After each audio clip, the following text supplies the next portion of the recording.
Bom dia, pessoal. Sejam bem-vindos à trilha de DevOps.net. Quem estava lá na abertura?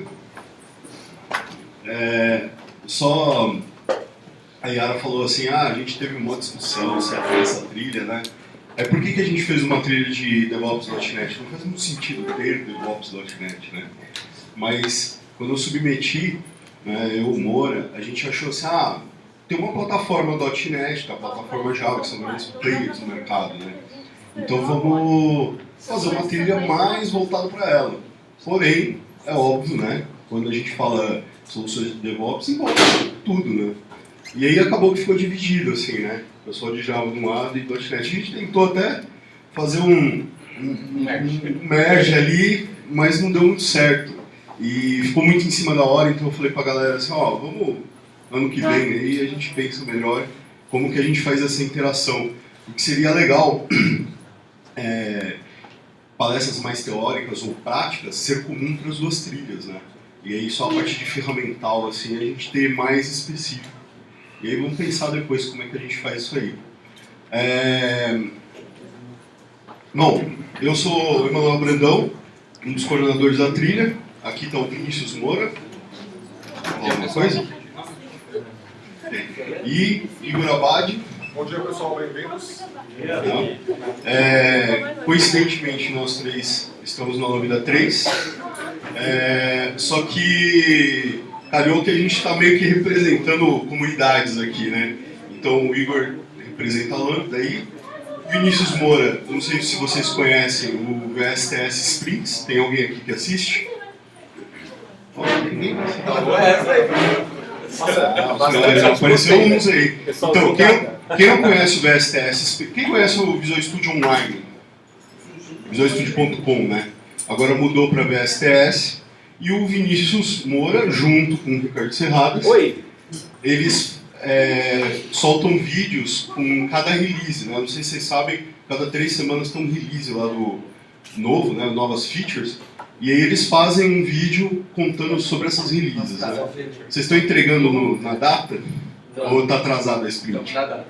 Então, olha, são vários vídeos. Quantos vídeos já tem? Tem 250 vídeos, mais 10 horas de e o legal gravações, 7.500 views, 400 subscribers. A gente está, esse mês inclusive, a gente está completando 1 ano do canal. E depois a gente vai distribuir um adesivo aí para todo mundo que está participando da trilha. E é legal o VSTS Sprints que são pequenos vídeos, né? Então se você quiser ver só aquela feature lá do VSTS, você vê lá um vídeo curtinho, 2 minutos. Eu estou aqui representando o Build Noturno. Quem conhece o Build Noturno? Vou ser sincero, eu não tem mais. Prazer. O Build Noturno é um outro canal no YouTube e começou com o Moura, comigo, Bertucci, Serradas, e aí depois entrou o Thiago. Foi quando melhorou. O Thiago. O Meuser. Né? O Build Noturno a gente teve uma temporada, agora a gente está de férias, mid-season, né? Teve Game of Thrones, a gente deu um espaço para os caras. E agora que acabou Game of Thrones, a gente vai voltar para a segunda temporada. Só que a gente faz uma maneira diferente, né? É como se fosse uma discussão sobre LM, DevOps e etc. E a gente faz ao vivo às terças-feiras, das 9 às 10 da noite, né? E depois o vídeo é disponibilizado. Então, se vocês quiserem ver os 7 vídeos, né? 7 vídeos, 7 episódios, né? Aí é só acessar o canal lá, Build Noturno no YouTube. Obrigado. Deixa eu falar mais uma coisa, né? Lá no stand da Lambda 3, a gente está distribuindo um adesivo, que é esse miolo aqui, apoiando a diversidade na TI. Como a Yara falou, tem diversas palestras no lado B, sobre mulheres na TI, muita coisa assim legal. Então dê uma passada lá e pegue o seu adesivo na Lambda 3. Obrigado de vocês terem vindo. É importante que vocês deem um feedback lá no fim do evento, para a gente continuar fazendo essa trilha no ano que vem, né? E, bom, vamos começar. a primeira palestra. Vou passar para o Adriano Bertucci, ele que vai se apresentar aqui a galera e começar. Obrigado, pessoal. Bom dia, pessoal. Bom dia. Tudo bom? Deixa só meu amigo Mickey Mouse aqui colocar Isso é bolha. a apresentação. Isso é praticado.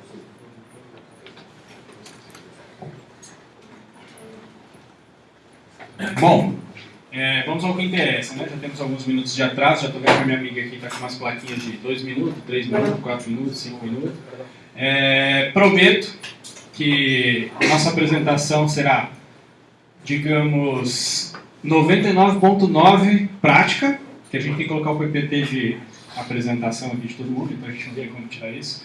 Então, bem-vindos à trilha de DevOps.net mais uma vez. Meu nome é Adriano Bertucci, que nem o nosso amigo Brandão já apresentou. Faço parte do time do Build Noturno, aí, esse bando de maluco que fica falando de software, LM, de DevOps aí pela internet. Sou consultor de LM também na Cunha Tecnologia e atualmente, né, desde 2008, na verdade, MVP de LM com a Microsoft. Bom, hoje a nossa apresentação a gente tentou trazer para vocês uma coisa um pouco diferente. A gente não quer ficar colocando PPT em cima de PPT, etc. Então a gente decidiu trazer uma implantação de DevOps de ponta a ponta para vocês, baseado na nossa experiência de mercado. Então aqui a maioria são consultores, eu acredito que aqui todo mundo também já atua bastante com o assunto. Então a gente decidiu fazer uma simulação pegando cenários reais, que a gente encontra dúvidas e problemas reais de clientes. Nós vamos contar uma história aí, e esse cliente nosso vai ser representado pelo meu amigo Vinícius Moura, aqui, que já falou com vocês, perfeito? Então ele vai ser nosso cliente, ele vai trazer esse cenário para a gente, e no decorrer da palestra nós vamos resolver o problema dele mostrando dentro da plataforma Microsoft como eu implemento isso de ponta a ponta, resolvo esses problemas. Por isso, as duas primeiras palestras, na verdade, seriam, né, uma sequência da outra, nós decidimos embalar aí as palestras. Perfeito? Já que está todo mundo aqui, então nós vamos embalar a palestra a qualquer momento. Por ser uma coisa bem dinâmica, bem prática, fiquem à vontade por trazer, né, outras opções, outras novidades, outros problemas, e a gente vai discutindo aqui no decorrer da apresentação. Perfeito? Então, para a gente começar, eu vou chamar nosso cliente aqui, o Vinícius Moura. Perfeito? Vini, me apresente sua empresa, me apresente seu problema e vamos chamar nossos amigos aqui para poder resolver com a gente. Bom dia a todos, mais uma vez. Então, no meu cenário, eu fui primeiro no mercado, entendi quais eram as empresas de LM e DevOps que podiam me atender.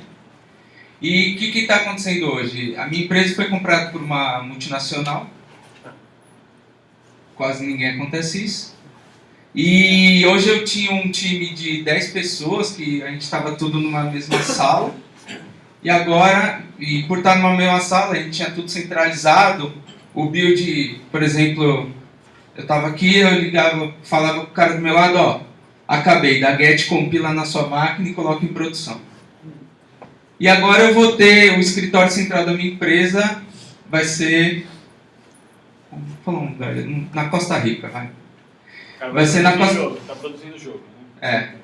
Vai ser lá, daí a empresa fala assim, não, agora vocês vão... Eu estou comprando porque o negócio de vocês é muito bom, só que vocês vão ter que conversar com o meu time aqui da Costa Rica. E aí, beleza. E qual que é o primeiro problema que eu peguei aí? Hoje eu trabalho num controle centralizado de versão de código e eu já uso o TFS, só que eu estou na versão 2008 e eu uso, claro, o TFVC. Eu quero entender ainda se o TFVC vai ser viável para a minha empresa, esse é o meu primeiro desafio.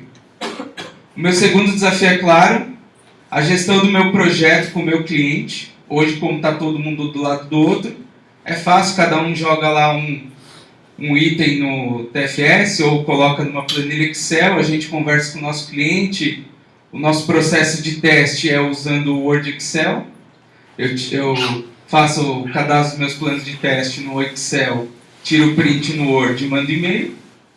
Normal, quase ninguém acontece isso.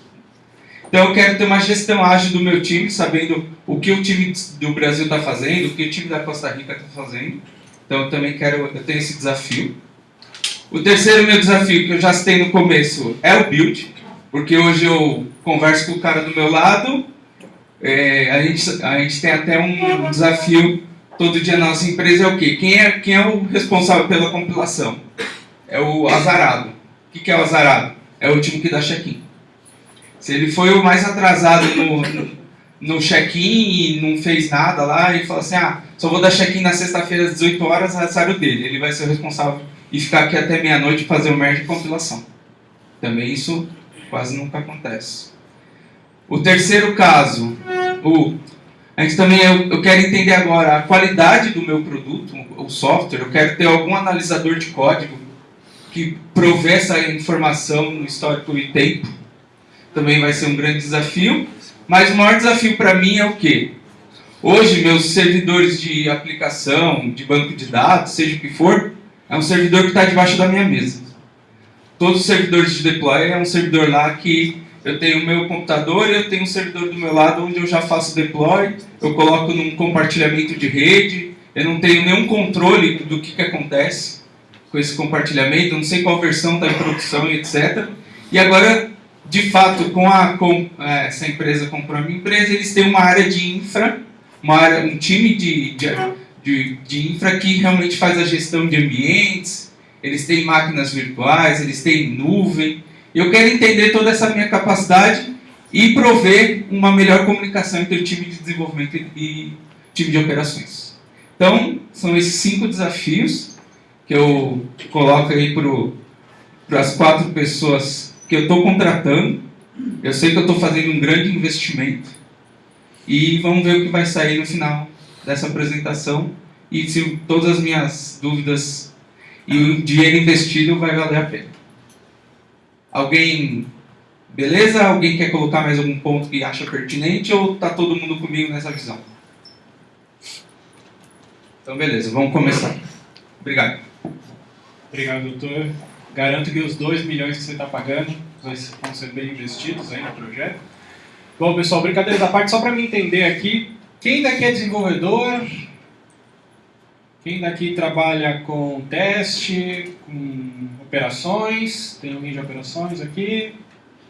Tá, legal. Bom. Quem trabalha em DevOps? Fazendo. DevOps, o que é DevOps?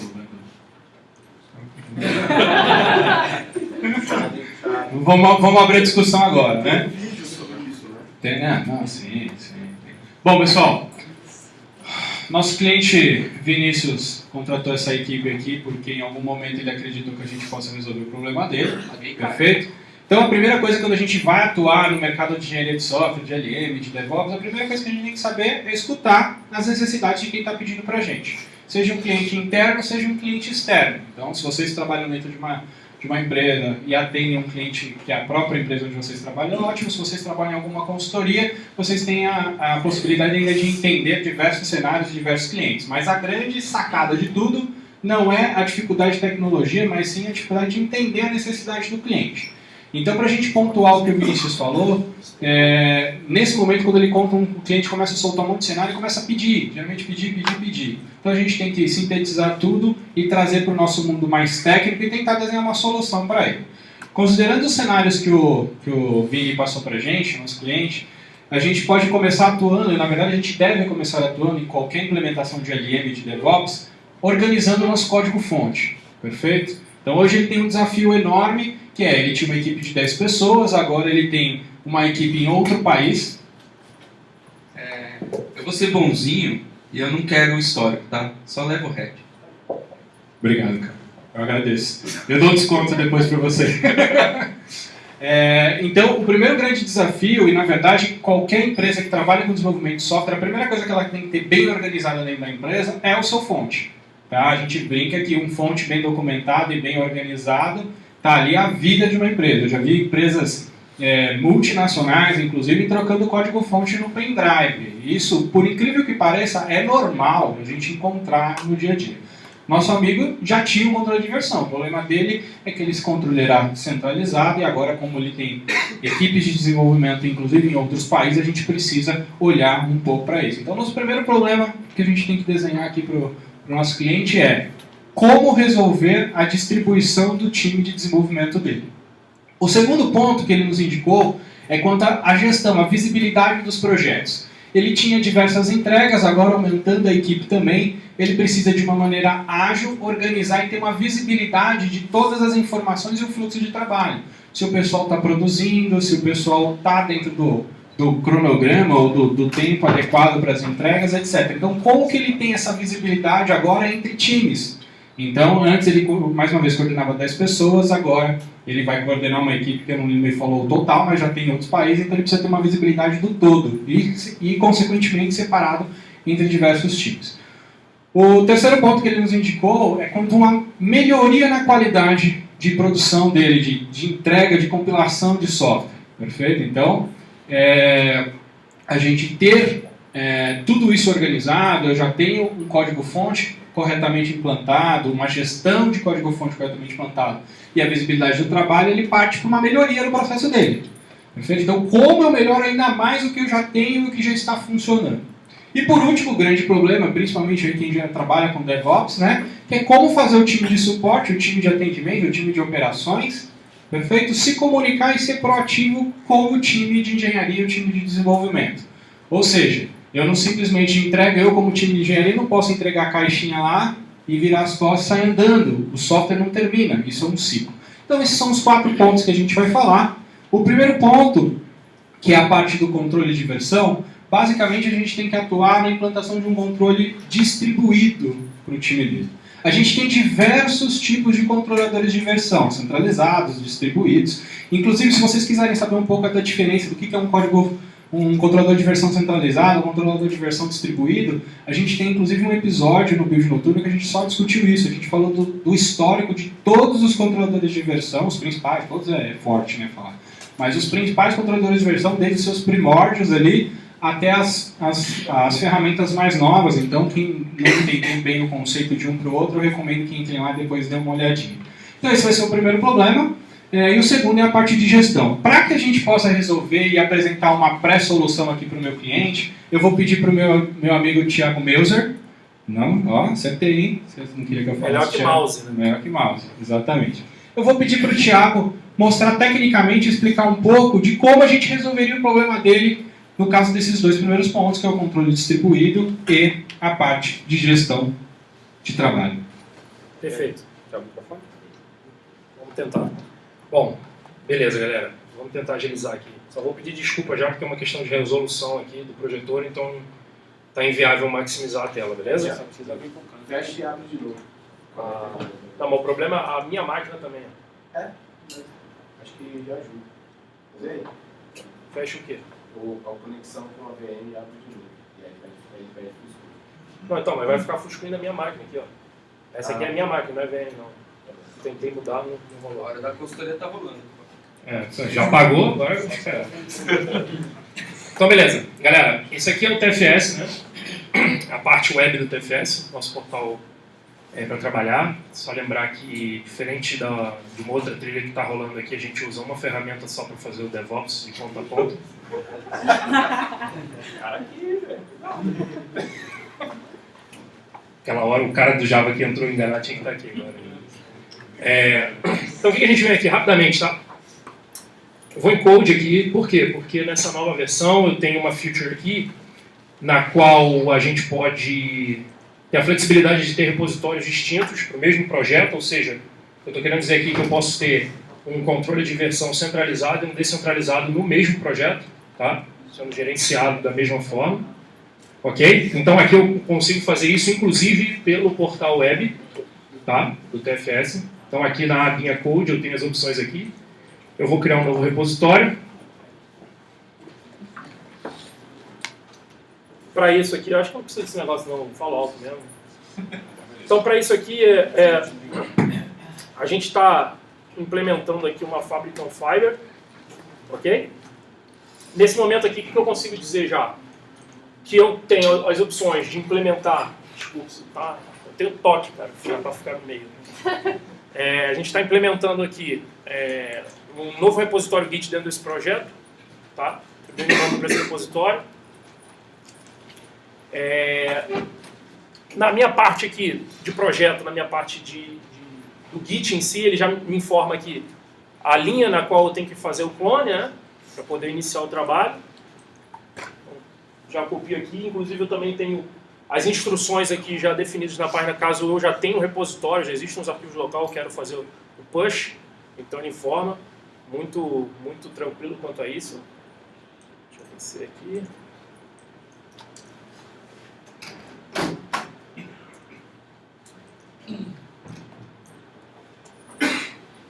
Então, estou clonando meu repositório, ele já está me...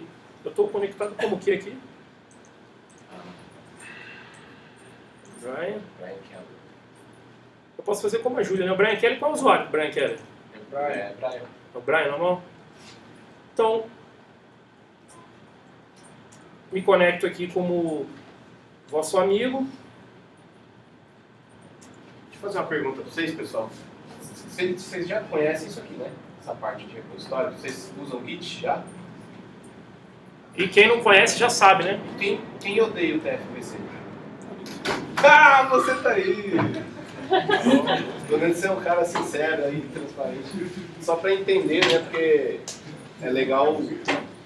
Cara, eu acho que Ah lá, não, eu odeio também, eu acho. E até um ponto conceitual que é interessante a gente frisar aqui, a funcionalidade que ele está mostrando é que agora na versão nova do TF, tanto do Visual Studio Online quanto do TFS On-Premise agora, local, você consegue trabalhar com múltiplos repositórios. Então, independente se hoje, por exemplo, como o Vinícius falou, que já trabalhava com repositório centralizado, que no caso era o TFVC, a gente está atendendo, criando um repositório do tipo Git, que justamente o Git ele é um controle de versão distribuído para a gente, perfeito? Então ele vai resolver, no caso, a primeira solicitação que o Vinícius passou para a gente.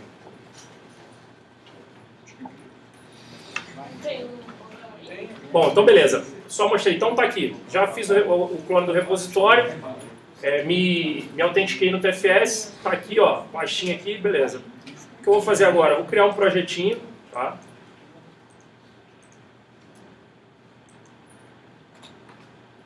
Pra gente poder fazer as simulações de build aí no decorrer.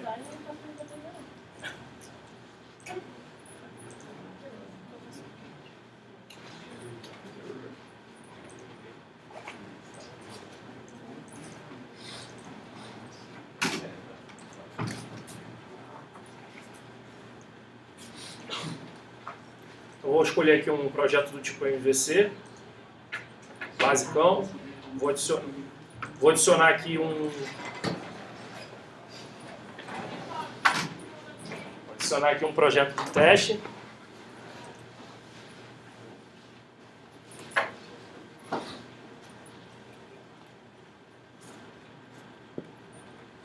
Tô sem piada para contar esses momentos de pausa. Assim. É duro, né, velho? É porque minhas piadas, eu sou carioca, então aqui não vai funcionar, entendeu? Tem alguém do Rio Vamos ver aqui? se o Vini pode te ajudar. Tem alguém do Rio aqui, fora ele? Não? Então não vai funcionar, cara. Até a piada de São Paulo, de ontem. Ah, isso já não é mais piada. Não.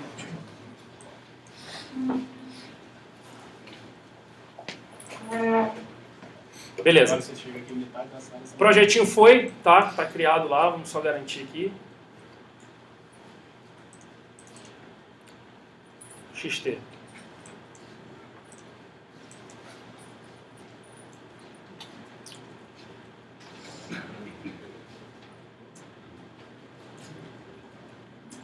Então, beleza, roda um git status aqui só para avaliar que tá tudo ok, certinho? Vamos lá, comitar.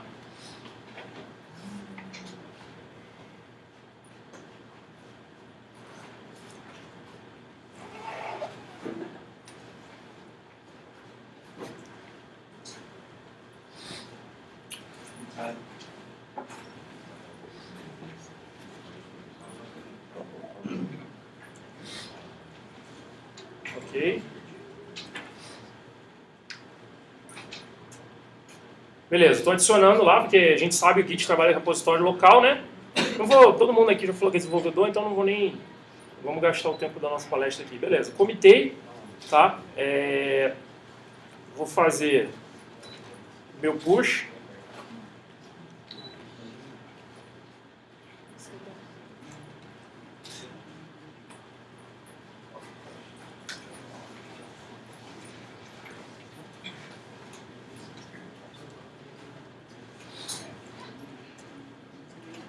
Tô errando. Boa. Valeu, galera. Faltou comigo. Não comitei não? Comitei, pô.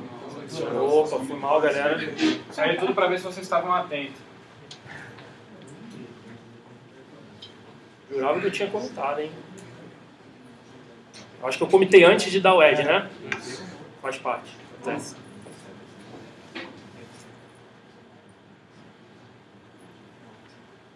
Bertucci, você como consultor líder desse time aí, na hora que a gente for falar com o nosso time, que a gente for treinar ele, hoje a gente tem um grande problema lá, que a gente trabalha com lock de arquivo no TSVC.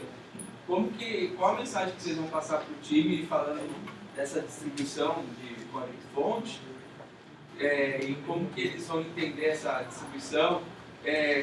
Qual a principal diferença que eu tenho que passar? Qual a mensagem que a gente tem que passar para o meu time para falar para eles que a gente está saindo de uma centralização de código-fonte indo para um código-fonte mais local? Qual que é a grande diferença que o pessoal... Qual a quebra de paradigma que esse meu time vai ter que ter, por favor? Bom, primeiramente, quando a gente vai fazer uma implantação do zero num cliente, a gente está ensinando, às vezes, eu não digo tecnologias novas, mas às vezes conceitos novos. A gente sabe que o grande problema aqui é quebrar paradigma. Às vezes as pessoas têm preconceito ou medo de mudança, perfeito? Então, basicamente, a gente tem que trabalhar na explicação do conceito da diferença de um controle de versão para o outro, que basicamente uma das grandes vantagens que você tem em usar nesse cenário, tá, específico um controle de versão distribuído é permitir que, por exemplo, o nosso time de desenvolvimento trabalhe de maneira desconectada. Cada um tenha seu repositório local ali e em determinados momentos a gente faça a subida e a sincronização do servidor. A mensagem ela pode ser passada de duas maneiras, de uma maneira um pouco mais técnica ou menos técnica. Isso vai depender muito da avaliação cultural e até do conhecimento técnico de cada time. Porque às vezes você tem excelentes desenvolvedores, excelentes técnicos dentro do seu time de engenharia, porém, na hora que você traz um conceito novo, a gente até brinca, né? Você pega o TFVC e o Git, um é commit, o outro é check-in. Às vezes muda a palavra. É evidente que a tecnologia tem uma mudança técnica ali no meio, mas às vezes as pessoas se assustam com isso. Tá? Então eu buscaria e traria a mensagem na parte de aprendizado, de cultura para eles essa. Não fiquem com medo, esqueçam o lock. Eu não sei, tem alguém aqui que trabalha com arquivo locado? Checkout exclusivo? Versão checkout exclusivo? 1, 2, Ó, tem gente... 3, tem bastante. Só curiosidade, assim, existe algo que aconteceu, alguma política da empresa que pede? A gente não tem uma política nossa, né? É. Porque a gente chegou a medir, não assim, muito tempo, a gente chegou a fazer testes,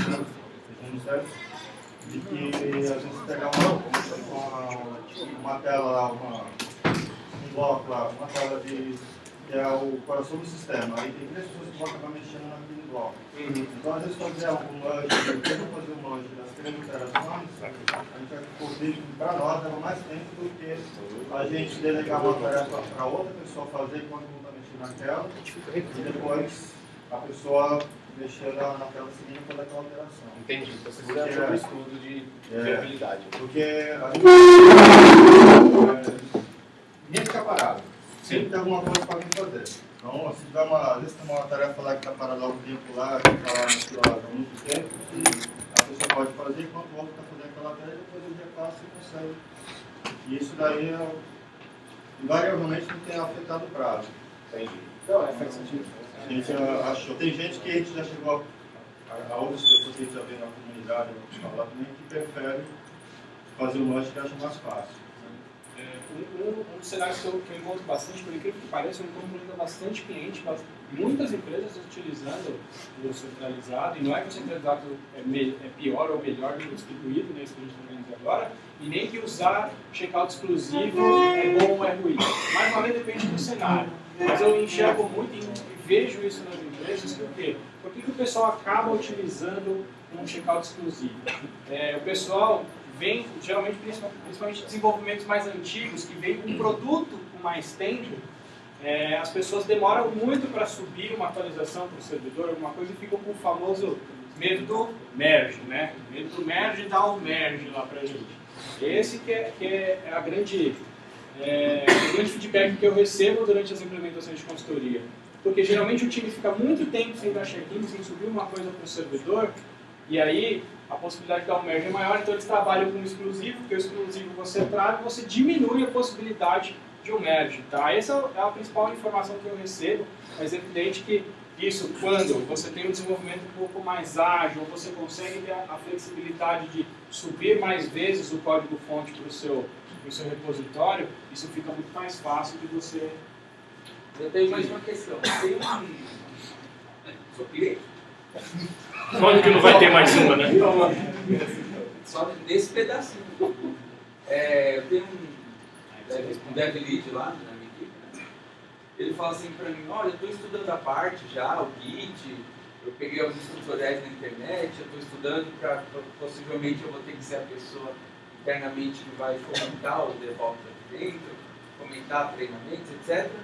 E eu ouvi dizer que o pessoal está voltando para a linha de comando e não está mais usando a interface do Visual Studio. O que vocês querem me dizer sobre isso? Que vai do gosto do cliente. Não, aí como posso fazer o papel de dev lead? E como papel de dev lead, eu escalo o meu sênior a falar. Brandão, o que você tem a dizer sobre isso? Você vê que existe ali o erro. Quem aqui gosta de linha de comando? Nossa, mandar esse mundão de meu Deus. Pessoal, quem não gosta de linha de comando, agora tem que começar a aprender. Se vocês perceberem, PowerShell evoluiu, a interação com Azure evoluiu, é tudo via linha de comando.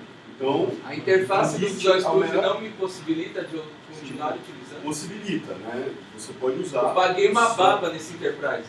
Só que são os comandos mais básicos. Se você quiser usar todos os comandos do Git, é só via linha Isso, de mais uma comando. vez, gente, lembrando, é muito do gosto. O Visual Studio agora, ele colocou dentro da interface os principais comandos para a utilização do Git. Então, para que isso? Para quem já está acostumado a usar e pagou uma bica, que nem ele falou que pagou, que é mentira, que é barato, ele pega o efeito, comparado ao Visual Studio, não, pensar nisso. Paga empresas costarriquinhos. Ele continua na mesma IDE, tá? Continua na mesma interface, já utilizando uma tecnologia diferente. Mas para quem está acostumado, quem gosta de comando, é tranquilo. Você viu que o Thiago veio aqui no prompt do Gol lá e falou os comandos e vai ter as mesmas funcionalidades. Então eu diria que é muito gosto. Eu, por exemplo, eu nunca fui bom de decorar tecla de atalho, decorar comandos de negócio. Então, às vezes eu uso IDE para alguns pontos, como o Brandon falou, como não tudo está implementado na IDE, a gente tem que ir para a linha de código mesmo. A moeda é o call. Você não vai perder seu Enterprise, não, porque a gente tem muito mais coisa para E eu, como cara do comercial que vendeu o projeto, eu estou falando que o desenvolvedor está atrasando a entrega. Verdade. Vamos lá, segue o jogo. Sempre sobra para quem? Isso é a gourmetização da linha de comando. Gostou dessa, cliente? Continua. É um Git. Continua. Então, beleza, galera. Bom, o Git já está lá, meu repositório está aqui, beleza? Posso ver aqui o históricozinho, enfim, não vou perder muito tempo. Bom, primeira demanda entregue, certo? Gestão de código distribuído. Só lembrando dos problemas, o time distribuiu, agora eu tenho vários pontos, a gente implementaria, no caso, é evidente que uma implementação no cenário real vai demorar 5 minutos, perfeito? A gente trabalharia na estratégia de fontes do cliente, como ele organiza esse fonte lá dentro, como ele implementa esse código lá dentro, mas o problema que era um controlador de versão distribuído, a gente tira do centralizado e coloca no distribuído. Mais uma vez lembrando que a gente só fez isso porque o cenário pedia. Porque eu tenho muitos clientes que usam centralizado e não, se eles forem para um distribuído, para eles vai ser ruim. Tá? Então, mais uma vez, é analisar cenário a cenário para ver qual que é a melhor implementação. Uma coisa que eu tenho percebido, não sei se... É que assim, às vezes tem muito trabalho do código centralizado, não utiliza muito as ferramentas de teste de unidade. Então, agora quem faz de subida, parece que tem um hábito maior de usar teste de unidade, por alguns motivos que a gente também não acabou não indo por esse caminho.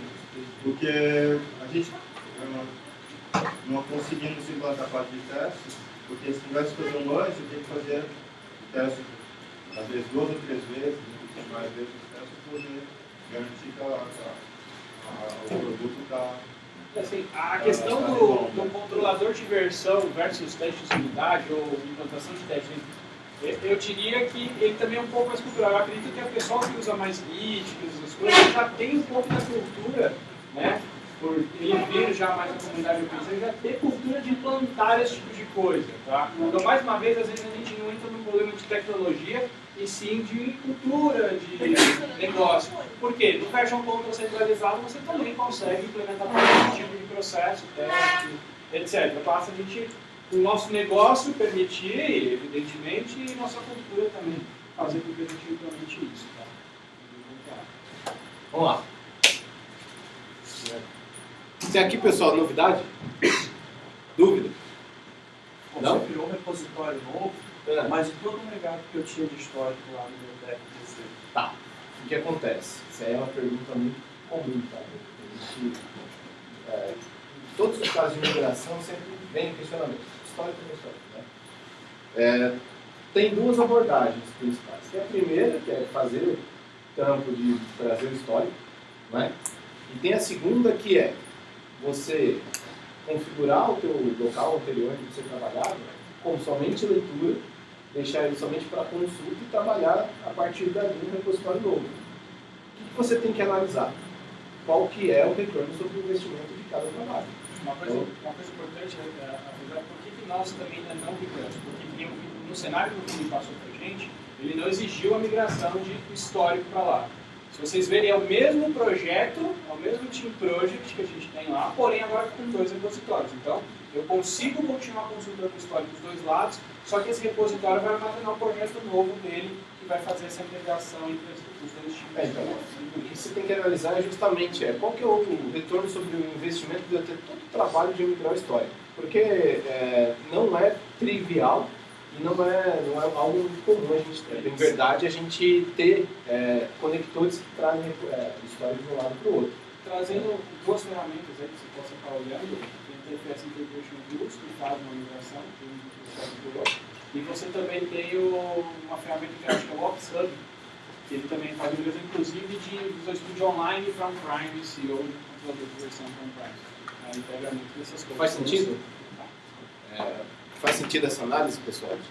Sim, porque dependendo, às vezes você vai gastar, assim, não é fácil uma migração dessa, você vai gastar um tempo que às vezes vale a pena você manter o teu anterior com o tempo ligado lá para quase como consulta, né, conhecimento e tudo mais. Mais alguma pergunta? Na verdade, vocês conseguem interagir com outros repositórios como GitHub, Bitbucket, e outra é se vocês conseguem colocar o Gitflow para funcionando. Legal, vamos lá. Pergunta 1 minha, a segunda. Sobre o GitHub. Eu já não vi você. Sobre o GitHub você consegue, só que aí é um outro ponto, né? Qual que é o conceito do TFS? É você ter uma ferramenta completa para você gerenciar o ciclo de vida da tua aplicação, desde o papel de pão até a hora que ele não serve mais para nada. Então ali ele oferece uma opção de source control, que é o TFVC ou o Git, ok? Em que momento eu usaria outra ferramenta, né? Se isso não me serve, ou se eu já tenho lá o GitHub funcionando para mim.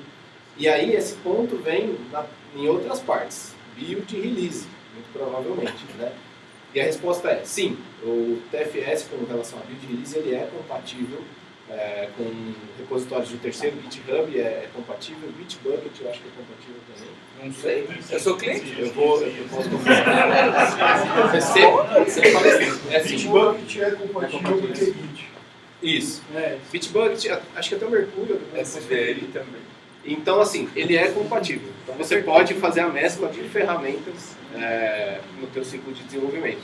Sobre o Bitflow, Só complementando essa questão de usar o repositório, se eu quiser eu posso usar até o SVN. Né? Na verdade, o TFS ele é modular.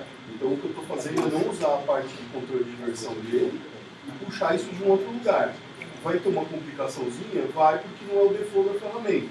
Mas eu consigo interagir com ele em repositórios. Tá? Quanto ao Bitflow, o Bitflow ele não está no TFS. O Bitflow é feito na máquina do desenvolvedor. Quem não conhece Bitflow aqui? Bitflow é uma forma que fizeram para dar um ajuste ali como que o cara trabalha com branches e etc. Né? Então, na verdade, é um plugin que ele é implementado no repositório Git. O Git está na máquina do desenvolvedor. No servidor isso aí não precisa rodar, certo? Então, se vocês instalarem um plugin no Visual Studio, tem Bitflow. Tem um plugin de Bitflow lá. eu te redirecionei essa pergunta porque eu achei que era Git Breaking que ela estava falando, mas não é outra coisa. Você Não, falando no episódio do Build, O breaking que ele está falando é um client para Git. Né? eu deixei você na fogueira à toa, porque não era. Só Mas te respondeu a sua pergunta? Respondeu, eu fiquei meio em dúvida porque ele fez um commit ali. Não sei como ele fez a partir de primeiro, acho que dentro da própria ferramenta. Sim, sim. A gente usa tipo source tree para Ah, fazer, por exemplo, isso. o Git Bash. Eu também uso o Source Tree, né? O Source Tree e o Break, eles são client e eu uso mais para olhar o histórico, né? Mas imagine o seguinte, o Git é a implementação do Git mesmo. A Microsoft inventou um Git dela? A resposta é não. Então você, você vai ter o Git original lá, então você pode usar todas as ferramentas. Tem mais uma pergunta. Eu acho que o que ela falou aí é porque o TFS usa o HTTP. Sim, e SSH também. Quando suportar? Eu vi lá. Já né? suporta. SSH já suporta a partir do update 3 do TFS 2015 e no Visual Studio Team Service já está suportando. Isso. Desculpa! Ele tá testando a gente, na verdade. Não é que eu vi os vídeos do VSTS Spirits. Inclusive para ele não brigar com a gente, vamos aqui. Então, gente, esse primeiro cenário a gente fecha a questão do controle de fontes distribuídos. Só para complementar, a ferramenta Oi! que faz o Bitflow, porque existe uma ferramenta que você integra no Visual Studio de 2013, o update 3 para frente, e no 2015, ele vai fazer o Bitflow para você. Só que ele não é totalmente compatível com o Gitflow, vamos dizer assim. Você vai ter que acabar usando ou linha de comando, o Gitbash, ou o Gittracking, ou o Source Tree, para você conseguir, porque ele não consegue criar um modelinho de branch certo. Ele vai fazer tudo em cima do develop, vamos dizer assim. Se você quer ver a estrutura mesmo de branch, saindo do develop, fazendo os seus branches as suas features aqui do lado e voltando depois em um determinado momento do branch de develop, você tem que fazer via linha de comando ou usar alguma outra ferramenta compatível como o Kraken ou o Source Studio, porque o Visual Studio ele não consegue fazer. Legal, bem apontado. Bom, gente, mais uma vez, a gente vai estar aqui durante o dia inteiro, tá? Eu vou pedir para o meu amigo Serradas aqui mostrar a resolução do segundo problema que o cliente apontou para a gente. Daqui a pouco ele vai querer cobrar retrabalho aí da gente na implantação. Mas a gente vai estar aqui durante todo o decorrer do dia. O Brandão falou que vai pagar um almoço para todo mundo, então se vocês quiserem almoçar com a gente vai continuar conversando e tirando essas dúvidas. Então, o segundo ponto aí que o Vinícius apontou para a gente durante a explanação dos problemas é quanto à visão do trabalho que o time dele vai ter, tanto aqui quanto o time, né, na Costa Rica, que ele vai estar assumindo. Então ele quer ter uma visão prática de tudo que está acontecendo e de como está o andamento desse projeto. E evidentemente ele quer manter o uso da ferramenta que ele já tem. Então, vou pedir para o meu amigo Serradas resolver o problema dele aqui, que ele já está ficando bravo com a gente. Manda bala aí, cara. Quer o microfone? Não, tô tranquilo. Só para fechar o assunto inicial, beleza? Sucesso? Falamos de código. Então, o ponto que o Vini tocou aí é relacionado a... Vini não, cliente. É que a gente vai assistir o jogo do Corinthians junto. Então, tá vamos lá. O ponto é a questão da gestão, né? Então, assim, como é que eu sei depois está acontecendo? De lá da Costa Rica e tudo mais. Eu posso mandar relatórios para ele, de Excel lá que eu puxo lá, né? Monto os Excel bonitão lá, posso puxar de um SQL, tem um reporte lá e tal. mas eu posso usar a parte de board, né? Que é essa funcionalidade aí do TFS, que serve basicamente para quê? Para fazer o que a gente chama de gestão visual. O que é a gestão visual? Eu preciso, em poucos cliques, né, em poucas visualizações, ter uma ideia de como está o andamento desse meu projeto. É isso? Vocês já usam esse negócio aqui, esse trem do board? É útil? Vamos montar os negocinhos lá, né? E a ideia é assim, a gente passar bem rapidinho sobre o quê? O que ele já tem, na verdade, e o que a gente pode fazer. O que ele já tem? Ele já tem lá o que a gente chama de widget, né? Aos poucos a Microsoft ela vai liberando lá widgets que dão diferentes vão passando diferentes informações através dos dashboards. Tá? Ponto importante sobre o dashboard, eu posso ter mais de um. Okay? Para que serve eu ter mais de um dashboard? Imagina que eu tenho a visão gerencial, não é verdade? Eu posso ter uma visão do cliente, ou seja, o cliente às vezes uma visão gerencial interna não interessa, né? O cliente só quer ter a visão lá do backlog que está indo no hino, o gerente interno já quer ver consumo de horas, né? E eu posso ter a visão de dev, onde eu posso ter mais widgets ali que são focados em qualidade de build, qualidade de execução de teste e tudo mais, tá? Vamos dar uma olhada então rapidinho sobre o que é isso, né? Então, para quem não sabe, aqui ó, eu tenho, né, a possibilidade de adicionar esses dashboards, tá bom? Então vamos criar aqui como se fosse um dashboard para o cliente, ok?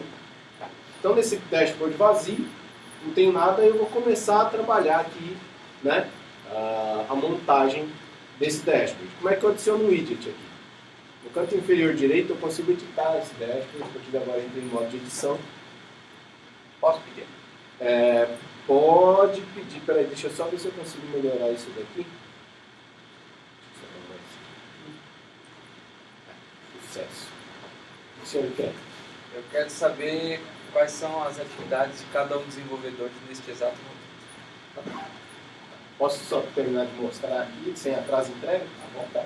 Então aqui, ó, a gente tem... Imagina que ele já está treinando você a criar. Isso aqui é tão complexo que você precisa de um treinamento. Então aqui a gente tem, não está categorizado, isso a gente até já comentou sobre isso, mas eu consigo buscar, né, widgets aqui, ver o que tem sobre o work aqui, já adicionar. Então eu posso ver os gráficos para work items, a gente vai ver ele aqui, ver outros links e links para atalhos para trabalhar, ok? Então, por exemplo, se eu quisesse adicionar um widget aqui para rapidamente adicionar um work item, pronto, ele já está aqui. Então aqui facilmente eu consigo adicionar um work item bug falando que o cliente falou que tá com problema. Então aqui facilmente eu consigo adicionar um work item sem ter que ficar com poucos cliques, eu consigo iniciar um trabalho aqui. Okay? Sobre o work item, indo para o lado do cliente, né, ele quer os work items que cada um está agora. Alguém consegue chutar como é que a gente conseguiria resolver esse problema dele? Como que eu mostraria aqui no dashboard, né, a informação de que work item está com quem? Eu crio uma consulta e eu marco a consulta lá. Muito sucesso, né? Vamos fazer isso. Então você quer qual ou quantos? Qual está por pessoa. Então vamos lá. Então vamos seguir a dica do parceiro ali. Vamos lá pro... Vamos ver que você está com uma cara meio triste, cara. Tá Ele é negócio, né? Ele não pode estar triste, ele tem que estar feliz, cara. Já pagou, não tem nada. Independente. Paguei 30% na entrada. Eu Então gasto ele- 10 vezes sem juros. Então ele deu a dica, seu nome é? Vinícius. Aí. Vinícius deu a dica aí de criar uma consulta e adicionar isso a um widget, né? Então vamos criar a consulta do Vinícius aqui, que é por todos os work items que não estejam removidos, né? E eu vou dar uma pesquisada aqui, que é desse tipo, vamos ver o que aparece aqui. Está aparecendo bastante coisa. Aí o estado também tem que estar diferente de dano. Vamos ver o que aparece. Certo. Cliente, você quer só o in progress ou o que está pendente ainda? Só o in progress. E o assign to, ele tem que estar diferente de vazio também, porque senão ele não interessa para ele, ok? Então tá aqui, tem a minha consulta, beleza? Então eu vou salvar aqui, aliás, antes eu vou editar isso aqui, né? Itens por pessoa, pode ser? Salvei, tem a minha consulta aqui. Primeira coisa que a gente tem que fazer, vamos ver se tem algum widget que mostra uma lista de work items. Tá? Olha só que maneiro, eu tenho work item query aqui. Isso aqui é mais ou menos o que parece ser, né? Então, beleza, vamos deixar esse cara pronto aqui. Eu já tenho as colunas, então ele só quer ver qual work item com quem está. Então eu vou tirar as colunas que me interessam aqui até para melhorar a visualização. Né? Só funcionar aqui rapidinho. Pronto. Então eu vou tirar o estado, vou tirar as tags, tipo, não me interessa porque eu tenho as cores, beleza. Aqui. Então eu vou voltar lá no meu widget, adicionar essa work item query, que é legal. Posso configurar esse cara. Eu vou colocar aqui o nome aí, pessoa. Né? A query eu vou buscar lá a query que eu notei que o Vinícius deu a dica.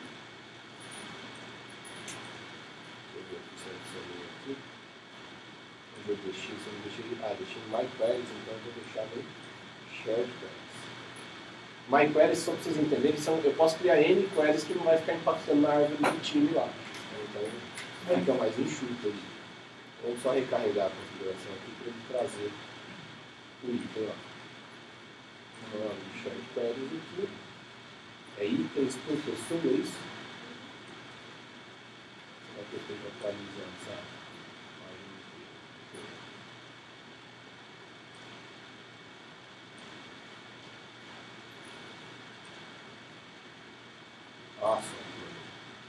Então aqui ó, eu poderia usar as colunas disponíveis, né? E poderia trabalhar aqui também, ou seja, eu poderia ter deixado aquelas colunas lá atrás e eu trabalhava aqui no widget o que eu queria. Né? Então tá aqui. Tá entregue, cliente? É isso? É isso aí. Legal? Então aqui eu já tenho uma visão, tá? Fala aí.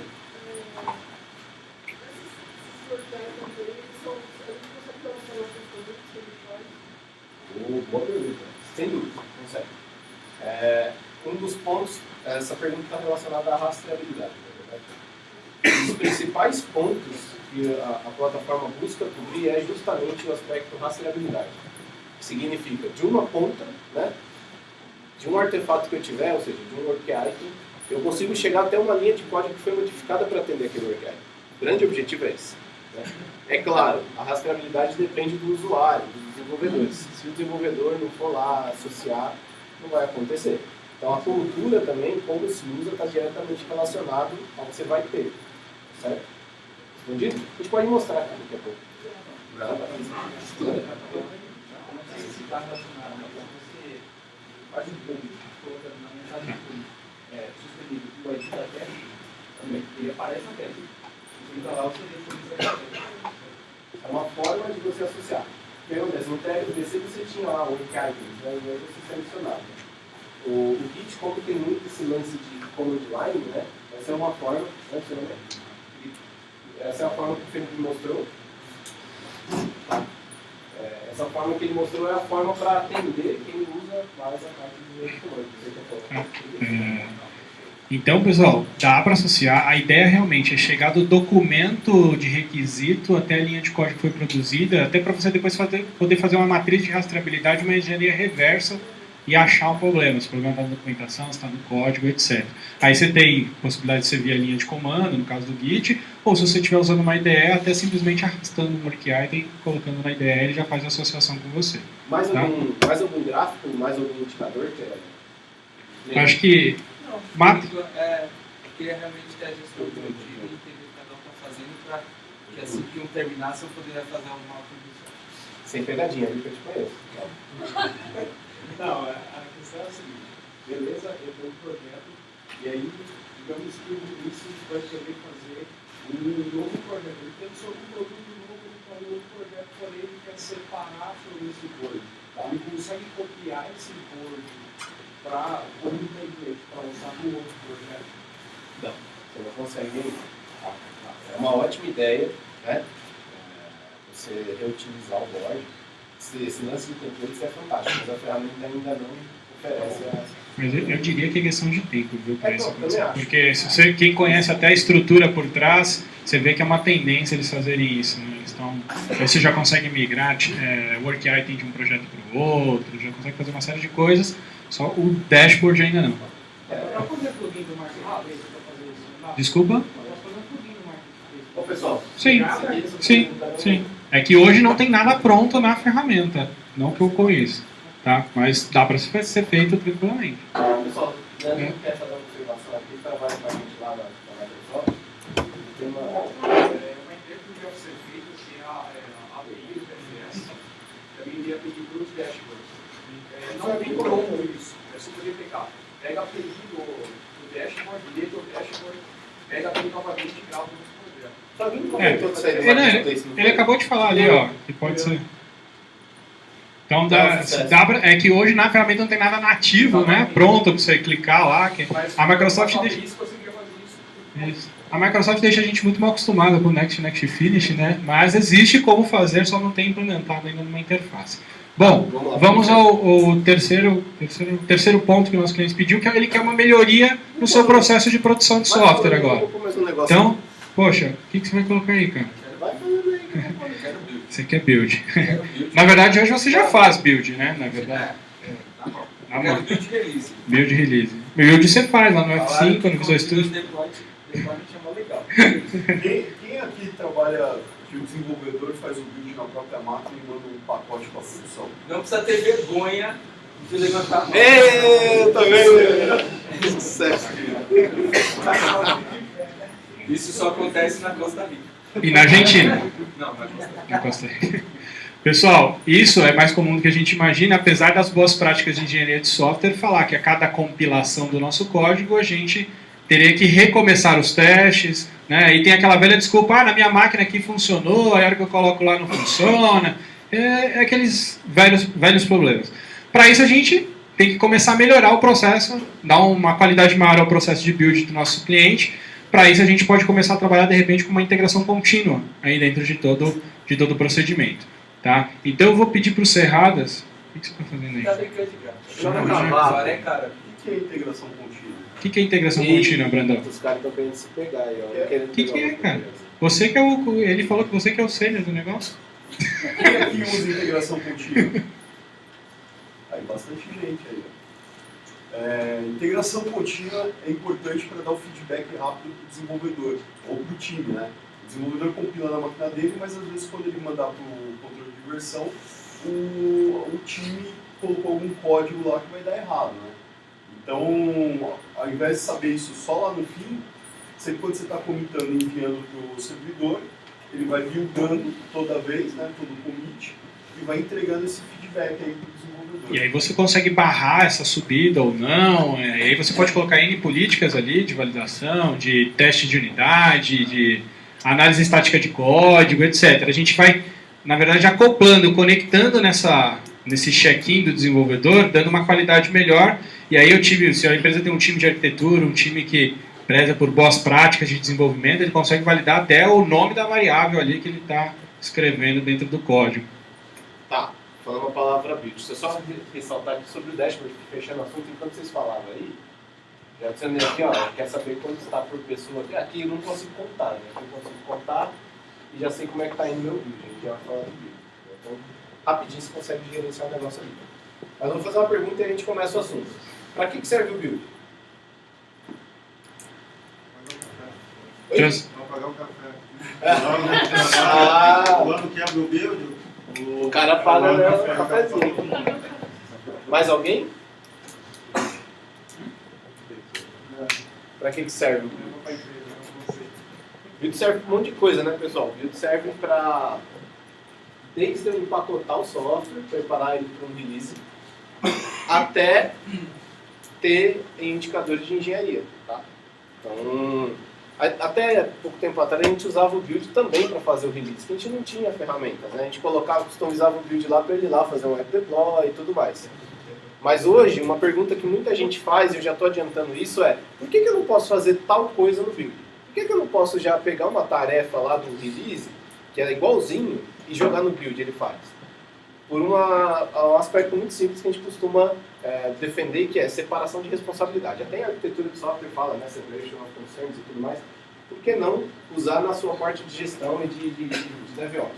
Separação de responsabilidade. O build serve para empacotar e te trazer indicadores de engenharia. O release é para fazer o release. Então, é para você conseguir ter uma separação de gestão, facilitar. Procurem separar. Vocês vão ver que as coisas são muito parecidas no build, no release web. Tecnicamente falando, são parecidas. São a mesma engine. Conceitualmente é um pouco diferente. Só que a ideia é você separar a responsabilidade para você ter pontos de configuração separados e facilitar a manutenção. Tá bom? Sobre build, ele precisa que isso seja ágil, precisa que isso seja rápido. Ágil e rápido não são a mesma coisa. E a gente precisa fazer isso aqui. É um outro ponto do DevOps. Por quê? Por que é importante? Porque a gente começa a chegar no ponto de intersecção entre desenvolvedores e operação. Faz sentido? Por quê? Porque o build ele gera o pacote lá, não é? Ele gera o pacote que supostamente, se a gente não estiver falando de automação, é o ponto onde eu pego meu pacotinho e levo lá, né? Entrega para mim, para operar. Você vai automatizar o F5. Isso. Foi um ponto que o meu time de operações levantou exatamente o que você acabou de dizer. O que significa? Lá na minha esteira de release, quando eu coloco em produção, eu tenho meu time de QA, esqueci de citar, coitados. Mas a minha ideia é que hoje eu tenho uma esteira com 3 ambientes, Dev, QA e produção. E eu quero ter a clara noção de responsabilidade. Foi o que você citou muito bem.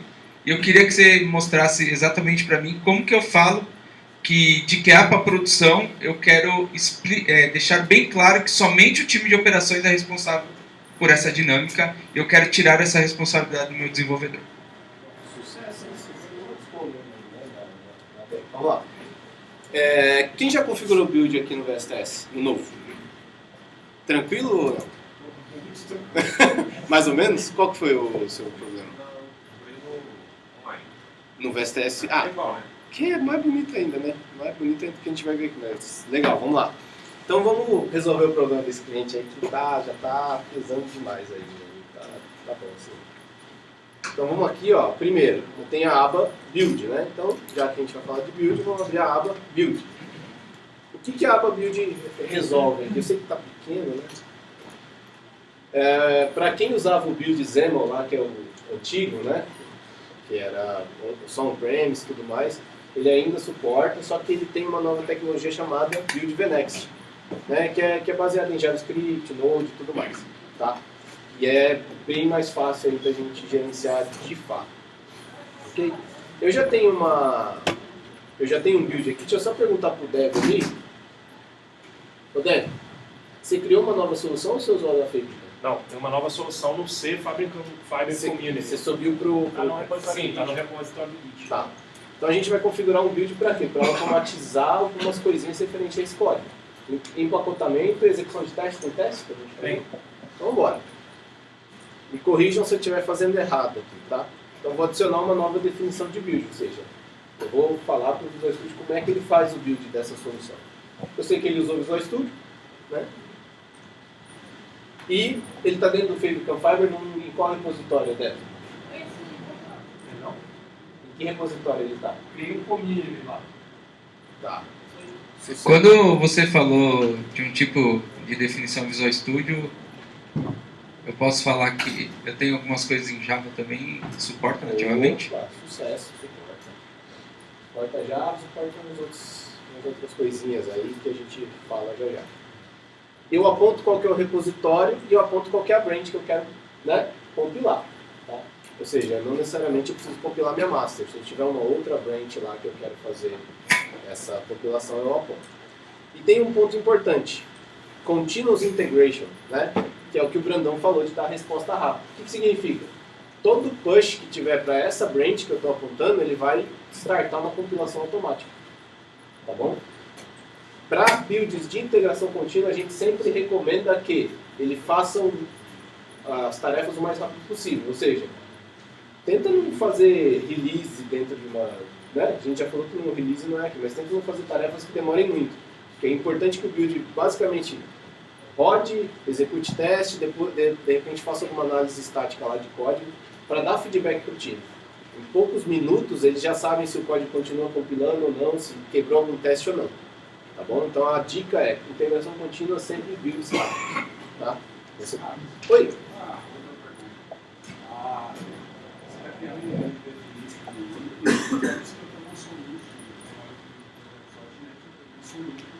onde eu tenho, por exemplo, uns quatro projetos de update. Tá bom. Eu crio um build definition para cada empregado desse, porque cada um desses vai para um servidor diferente. Ok. Tá? Ou eu crio um build definition só, e lá na hora de fazer configurar o deploy, aí sim eu aponto os diretores do pacote. Vou te fazer uma outra pergunta. Esses 4 projetos têm dependência entre si? Não tem. Tá. Então são duas coisas diferentes. O build de integração contínua provavelmente você não vai usar para fazer o release. Então o build de integração contínua você pode compilar os 4 ao mesmo tempo, mas é o que eu sempre digo, é gosto por freguês. Né? Então você pode configurar 4 builds de integração contínua para cada, não tem o menor problema. Tá? No caso do Git, esse aponta para o repositório, você não consegue filtrar a pasta. Então provavelmente você vai compilar os 4 ao mesmo tempo. Mas tem um ponto importante que é o build que você vai usar no release vai ser um outro. O build do release, muito comumente você não faz análise estática de código, né? Você não faz code metrics. É um build que serve para empacotar. Por quê? Teste, análise, todos já foram rodados na integração contínua. Entendeu? Então o build do release, você pode sim compilar, fazer 4 releases diferentes, 4 builds diferentes. Porque você diminui, né, o tempo de execução do teu build. Então mais rapidamente você tem resposta. Faz sentido? Faz. Separa um para só um todo e o restante só para... Isso, exatamente. Beleza, pessoal? Sucesso? Então vamos criar nossa build aqui. Essa build vai compilar o repositório, a solução, ok? O que ele traz? Ele já traz algumas testes já pré-ordenadas ali, tá? Mas eu poderia criar uma build vazia. Nada, tá? E aí eu posso adicionar o que a gente chama de build steps. Tá? Essa é a lista completa do que eu posso fazer, pessoal. Isso, né?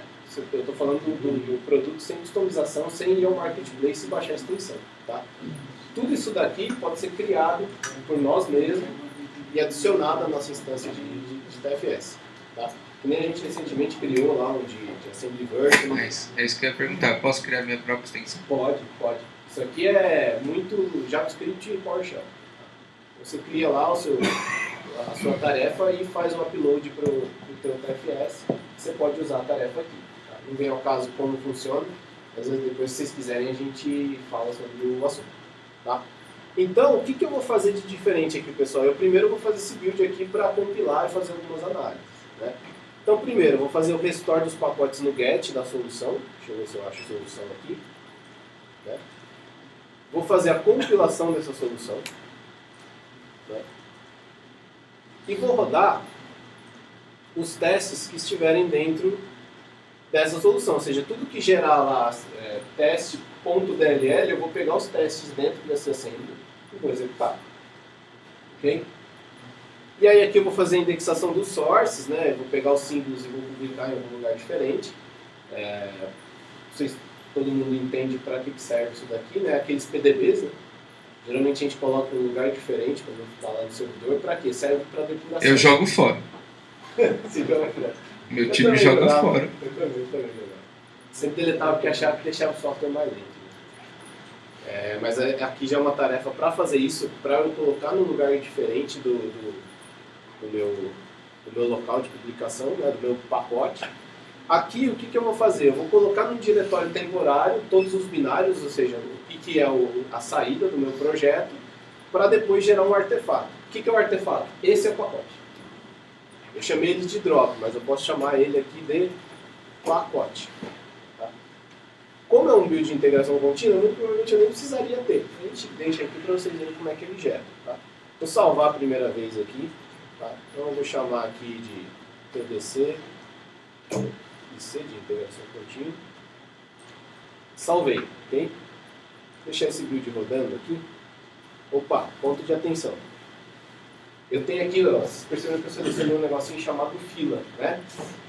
O que é isso? Eu posso ter um pool de máquinas, um pool de agentes para compilar os meus projetos, né?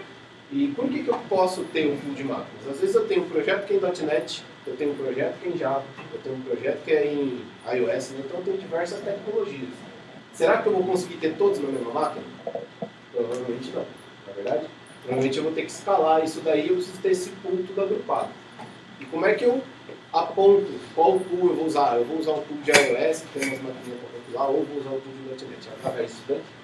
Vou mostrar para vocês rápido, porque o nosso tempo está acabando, como é que eu configuro isso. Tá? É a nível de coleção. E aí aqui eu tenho o que a gente chama de agent queues. Tá? Aqui, cada um desses itens aqui é uma máquina desse pool, que é o pool padrão. Tá? Então eu poderia adicionar um novo pool aqui. Né? E trabalhar aqui e adicionar novas máquinas aqui. Então eu poderia segregar por tecnologia ou por rede, fazer da forma que eu quiser. Como é que eu instalo um agent, pessoal? Antes eu tinha que ir lá baixar o executável, né, da ISO, instalar na máquina e tudo mais. Não, acabou. Eu baixo o PowerShell aqui. É um zipzinho que contém um PowerShell. Já devo ter até no desktop aqui, já baixei. É isso daqui, tá? O que eu faço com esse agent? Eu descompacto ele aqui, ó. Coloco ele onde eu quiser. Então, no caso, eu vou pegar esse cara aqui. Eu vou bagunçar com a máquina do vou rodar daqui mesmo. Tá? Então, eu vou abrir esse seno aqui. E vou instalar esse agent. Como é que eu instalo? Eu entro aqui no... Deixa eu ver quem eu sou aqui. Eu sou o Brian. Então eu vou dar um CD barra. Opa. Barra. Então eu vou entrar na pasta lá. E vou dar um configure agent. Tá? O que ele pede aqui? Preciso ser administrador. Preciso ser administrador desse troço. Vamos lá.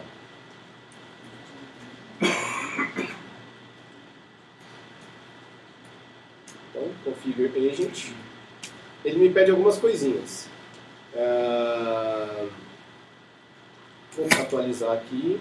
O default agent, o nome padrão é agent VSLM, vou colocar agent PDC. O TFS é o URL.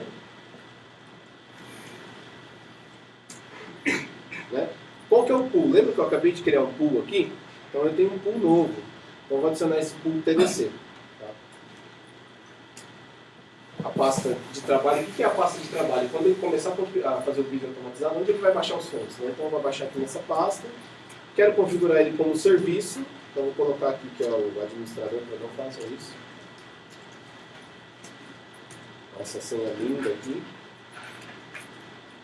Aí ele está criando um agente. A partir daí, pessoal, a máquina, qualquer máquina que seja que eu rodei, esse script ela já está pronta para servir como um agente de build automatizado para o TFS. Tá? E aqui, ó, eu já tenho o agente up and running no pool. Então, aí é onde eu ia passar aqui rapidinho. Aqui, ó, todo agente ele tem o que a gente chama de capabilities. O que significa? O que ele é capaz de fazer. Na hora que eu chamo o build lá, eu seleciono um pool, eu defino para aquela solução o que a máquina, o agente de build precisa ter para compilar. E aí ele cruza e encontra o agente que atende essa demanda. Então, assim, se eu preciso do MS Build, se eu preciso do Visual Studio, se eu preciso do Xcode, né, na hora que ele registra o agente, dá uma olhada aqui nessa lista. Ele identifica tudo que é software que está instalado na máquina e adiciona como uma capability aqui. Tá? Se você precisa do MS Build, você deixa instalado na máquina, roda esse script, ele vai registrar o agente e vai deixar a capacidade aqui já habilitada no agente para vocês. Beleza? Então eu tenho meu agente aqui. Agora eu posso enfileirar esse build aqui. Né? Deixa eu só atualizar essa página aqui para pegar as informações. Então vou enfileirar o build aqui no pool TDC. Tá? Eu posso configurar o default pool para essa build, né? E aí, pessoal, ele já está fazendo algumas coisinhas aí que o cliente pediu, que é compilar a solução e rodar teste. Vamos ver se está acontecendo. Dúvidas até aqui, minha gente? Não? Nenhuma. No VSTS é a mesma coisa? Mesma coisa. Qual que é a diferença? Você não precisa de uma máquina, né? A diferença é que você usa o agente de build as a service, ou seja, ele, na hora que você começa o build, você percebe que ele até demora um pouco mais. Ele provisiona uma máquina lá, se tiver alguma coisa já disponível que serve para você, ele usa aquilo, senão ele provisiona uma máquina com aquelas capacidades, né? E roda o build naquele agente, é o que eles chamam de hosted agent, né? Beleza? Você pode instalar o agent na máquina da mesma maneira. Você pode criar um agent e apontar para o VSTS, que é o que o Wesley falou. Você pode O usar as servidor duas de coisas. build local e Pessoal, aqui meu build rodou. Vocês perceberam que ele levou aí 33 segundos. Então ele compilou e rodou testes, tá? O que eu tenho? Já tenho informação do sumário. Qual foi a versão que ele compilou aqui, ó, em commit, tá? Ou seja, eu consigo ver qual que é a versão. Ou seja, dali para frente eu preciso rodar um build novo, se eu não commitar. O que mais? Eu consigo ver o resultado dos testes, ou seja, percebe aqui que eu tenho 3 testes que executaram durante a minha compilação, que foram os testes também da solução. Quanto tempo eles demoraram, quais passaram, quais não passaram, quais não deram resultado, né? Eu tenho um negocinho aqui, ó, olha que legal. Eu tenho o pacote, tá? Eu posso olhar o que tem dentro desse pacote. Olha só, como eu não dei um publish lá, né, nos parâmetros do MS Build, ele não gerou lá o publish do websites. Era só eu gerar aquilo e copiar para cá. Então ele aqui copiou só o que é de bin para mim. Mas isso aqui eu poderia baixar, tá? E entregar para o time de Ops para fazer a publicação. Quero automático. Fica automático. Tá bom assim? Tem que ver o tempo que tem de projeto aí. Uma pergunta ali. Cadê? Oi? Dá para apelar essa configuração de vídeo para os testes e tudo mais no pull request, vai subir antes dele fazer, quando o cara sobe o pull request, ele já roda o vídeo, já devolve, ó, o teste falhou, esse pull request automaticamente já está realizado, não por alguém do time que ele para programar, mas pelo próprio sistema que fez o CI, ADG. Vamos lá, como é que funciona? Eu não sei se está nesse update que está nessa máquina, tá? Mas se não tiver no update 3, esse aqui é update 2, vai vir. Como funciona? Você consegue configurar a integração contínua para um pull request. Então, como é que funciona? Eu tenho um branch, eu tenho os branches filho aqui, para fazer um merge eu tenho um pull request. Então, eu tenho uma configuração lá para aquele branch que ele só aceita pull request com build. Então, toda vez que alguém fizer um pull request, o request fica pendente, tá? Não é rejeitado automático, fica pendente, mas quem aprova tem uma janela já de pull request que ele vê. Aquele pull request ele vê o build associado já. Ele consegue ver o resultado do build, ou seja, é um insumo para o aprovador tomar a decisão se ele aprova ou não. E aí, por que não rejeita automaticamente? Porque agora o pull request eu consigo incrementar ele. Eu, como desenvolvedor, faço o pull request. Ele já dispara um build automatizado, quebrou, bom, eu já vejo. Quando eu faço o push de novo, ele incrementa aquele pull request. Então eu tenho um pull request só, incrementado já com o que eu tinha feito estava errado, então a solução para aquilo. E aí o aprovador consegue ver tudo isso no sumário do pull request dele. Faz sentido?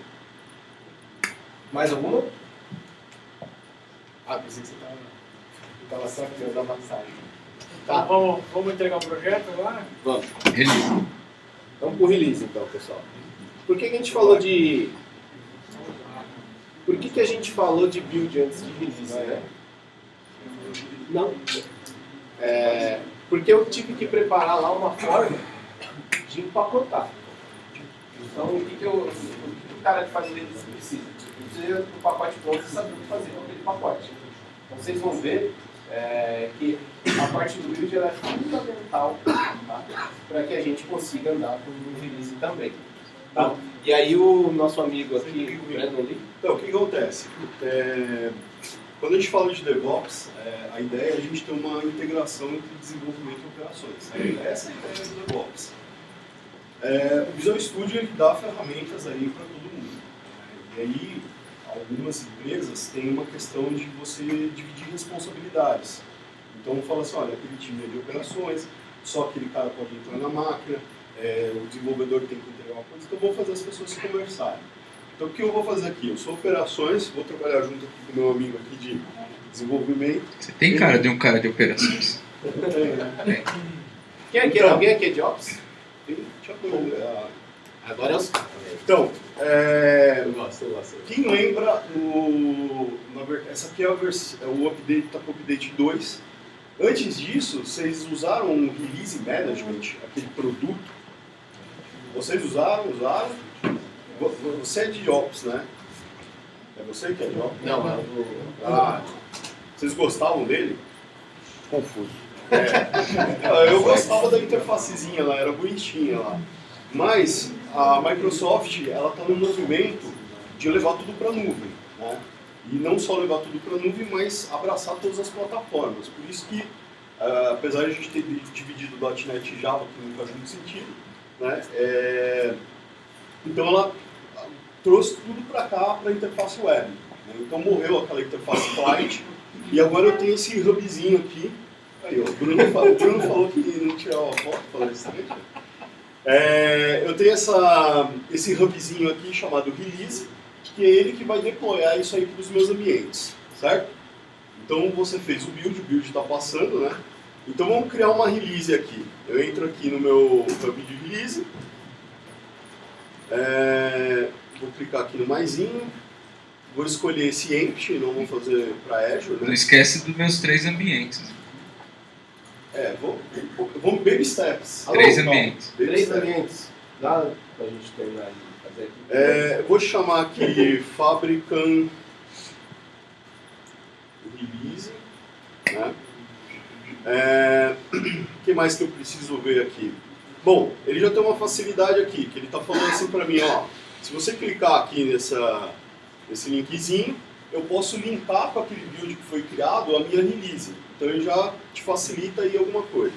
Então é esse aqui que você fez? O Renext? Não. O TDC? CDC. Beleza, linkei com ele.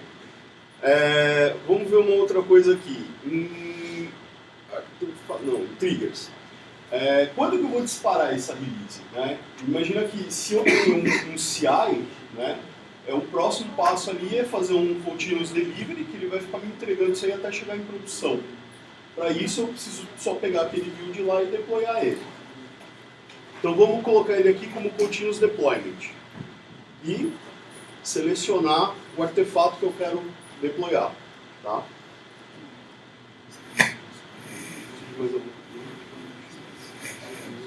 Beleza. O que mais que eu preciso aqui? Ó, eu tenho um primeiro stage que ele me coloca. Então, quando a gente monta o pipeline, eu tenho lá normalmente dev, homolog, ou teste e produção, certo? Normalmente é isso. Vamos começar aqui com dev. Desenvolvimento. Eu clico aqui do lado, eu tenho que configurar condições de deploy. Então eu vou dizer para ele assim, ó, sempre quando você criar uma release, você já vai lá e deploya para esse ambiente de dev. Então estou amarrando lá o meu build, a hora que o build é entregue, ele cria uma release, criou a release, ele entrega já direto no ambiente de dev. Observação, não façam isso com o build de integração contínua, que foi o que eu criei. Então, quando que você pode ter 2 builds de integração contínua, delivery? Faz sentido? Faz. Por que faz sentido isso? Lembra que a gente falou assim, eu tenho que ter, o CI dar um feedback rápido para o desenvolvedor. Então esse build vai rodar várias vezes. Eu não vou ficar deployando isso de repente nos ambientes, porque vai criar uma indisponibilidade. O primeiro ambiente de dev talvez seja beleza, né? Se não tiver ninguém do time usando. Agora. Mas, por exemplo, o ambiente de teste, né? Uma vez a gente fez isso numa empresa e toda hora o cara ia testar ali, pá, caiu o serviço e ele estava deployando. Então não faz sentido. Então cria dois builds, um de CI e um de CD, né? E aí quando você tiver uma release lá, uma versão de build que está ok, aí você fala, ó, beleza, então agora eu vou rodar o meu CD e vou entregar aí nos outros ambientes. CD, todo mundo sabe? Continuous delivery. Beleza? Então vamos lá. O que mais que eu tenho que fazer aqui? Eu tenho que adicionar uma tarefa, né? Então, o que a gente vai fazer aqui, basicamente, é copiar arquivo, tá? Como a gente está tudo na mesma máquina, vai facilitar o processo. Mas você pode, por exemplo, empacotar um web deploy, empacotar um MSI, empacotar até um PPK, que acho que é do Android, né? APK. Eu quero...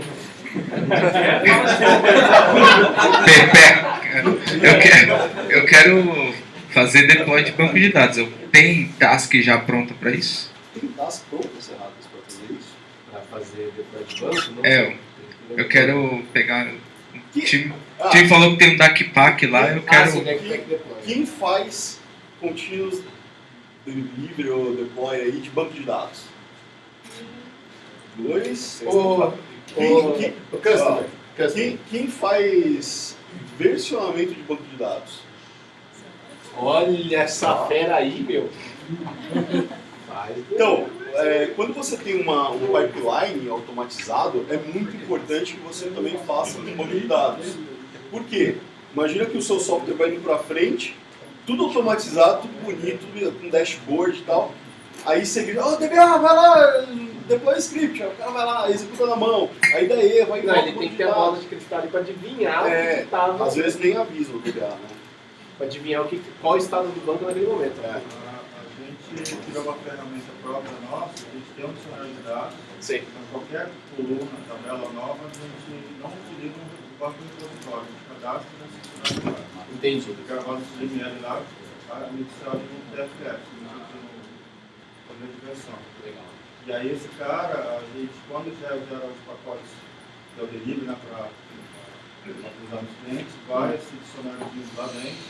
E a gente tem uma ferramenta que de suporte roda e faz a separação do banco do cliente com esse dicionário. E aí vai. O trabalho de DBA é certo. Legal. O importante é, de fato, versionar, né?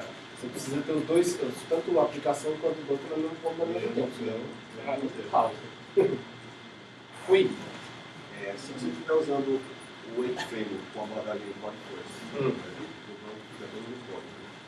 você acha que pode ter mais alguma coisa para Depende. Se o teu banco ele é baseado no teu código, né, você consegue ter essa facilidade de fazer o rollback do teu código e gerar, né, de novo o script do banco. A pergunta é, o script que vai ser gerado, ele tem a capacidade de fazer esse rollback? Isso que você tem que avaliar, o output lá da geração do Entity Framework, se ele é capaz de fazer isso. Se não, vale a pena, pelo menos o versionamento do esquema, para você ter uma foto do banco. Porque, acho que não vem ao caso da apresentação de hoje, mas o esforço para versionamento de banco usando o Visual Studio ali é mínimo, né? Só você sempre espelhar, sempre gerar. Então, eu acho que de repente vale sim. Então vamos lá. O que eu fiz? Coloquei só uma task aqui de copiar arquivos. Então eu só vou pegar os meus binários lá do build, né? E vou copiar para a pastinha que eu pus ali embaixo. Eu vou usar o que já está tudo configurado no IS, né? Vamos ver se vai dar certo aqui. Não tem site no pacote, você viu lá? Não tem o quê? Website. Tem? Não tem no pacote, só tem binário do teste.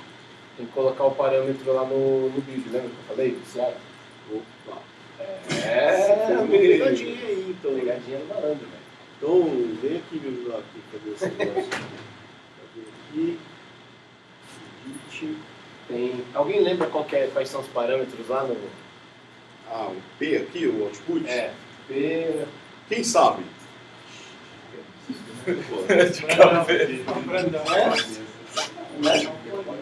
Deploy o builder true e outgear tem que colocar lá o outgear nesse campo aqui. Como é que eu ponho esse 2 pontos? 2 pontos você tem a tecla aqui que é o 2 pontos. O negócio tá pra cima. Faz sentido. Vai, vamos lá. Vai. O que mais tem? Deploy um build true, né? Tem uma dúvida? Tem. Fala aí, pode. Em que passo aí a pessoa de operações, o dev, vai configurar perfis ambientais credenciais e configurações? Na aba de release que ele vai estar fazendo. Você viu que ele colocou só o stage de dev, né? ali, vocês vão ver que ele vai colecionar mais 2 quadradinhos que aí mata a pergunta. É que ele precisa fazer o pacote, o artefato que eu gerei lá, tem todos os websites. Fala aí, você que Deploy on build true. Isso vai ser no passo do Get Store? Não, é no passo do do build. Depois ele copia ali. Deploy um build igual true. Não, ele tem que tirar o output, né?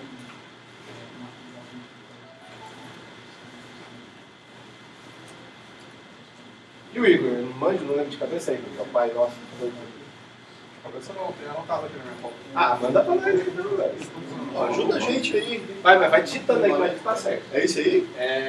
E depois de barra P, 2 pontos, alt dir, aí você coloca o artifact stage. Vai ser média assim na cara do Tá, pelo amor de Deus, né? Nossa, gente. Não, o comando 200 mil parâmetros. 10 O que é isso aí? O que é isso aí? Vai. Coloca aí. Barra P, você viu a bola? Onde? Você. Cara, mete o dedo na tela. Olha lá, deploy um build true. É isso aí. Tudo isso aqui. Enquanto isso, o pessoal vai falar uma música. Enquanto isso, o Serradas vai fazer Fazer uma número. Fala aí, tá? aproveitar também a questão de como é que configura o link de check-in para rodar isso no TFVC para fazer quando eu quero deixar esse check-in no meu campo tal, se o build não tiver certo. Ó, pessoal, a pergunta dele é bem legal, tá? Como é que eu faço aqui o gated check-in? Quem conhece o gated check-in do TFVC? Gated check-in era aquele cara que o cara dava o check-in, ele transformava num shell set, compilava aquilo. Se quebrasse o build, ele devolvia pro dev, né? E se tivesse sucesso, ele transformava o shell set em commit, tá? No Git não tem isso. Você fala, putz, aí lascou, né, brother? Não é. O Git ele tem o que a gente estava falando agora há pouco, que é o pull request, né? Então você não vai usar o gated check-in, você vai usar o pull request. No TFVC mesmo. Se tiver no TFVC, aí é build normal com gated check-in. Tá? Aí você não vai usar pull request, você não vai usar essa brincadeira toda. E aí, de novo, no build de gated check-in, você vai usar um build de integração contínua, ou seja, você não vai fazer pub, você não vai usar ele para nada. É só para te dar a resposta rápida. Por quê? Você concorda que eu fiz o check-in, eu não posso ficar aqui, né, esperando muito tempo para ver se está funcionando. Preciso saber rápido, né? Então é aquela coisa, dá o check-in, trava a máquina para pegar um café e volta, você tem que saber se deu certo ou não. Então, no TFVC você vai continuar com esses passos normal. Beleza? Faz sentido, pessoal? Certo? E o Brandão, já quando terminou de copiar, será? Meu Deus, que emoção, hein? Quem manda fazer as palestras no quente assim? Então vamos ver se vai rolar. Nossa, meu Deus, estou com medo. Tudo bem. Tudo mais medo que você. Que é a sua parte, né? Eu tô fazendo aí o seu trabalho, era pra você ter me entregue, eu sou de operações. Então, só que o DevOps é a harmonia entre devs e ops. Então, senta aqui e ajuda. Parabéns com a harmonia. Ó. Então vamos lá. Opa, eu acho que eu esqueci isso. Deixa eu salvar. Agora acho que vai dar tempo. Eu já disparei um novo build, né? Aí ele deveria disparar aqui uma release. Vamos ver se ele vai fazer isso aqui. Se já começou o build ali. Ver se o build dá certo, ver se ele gera o pacote.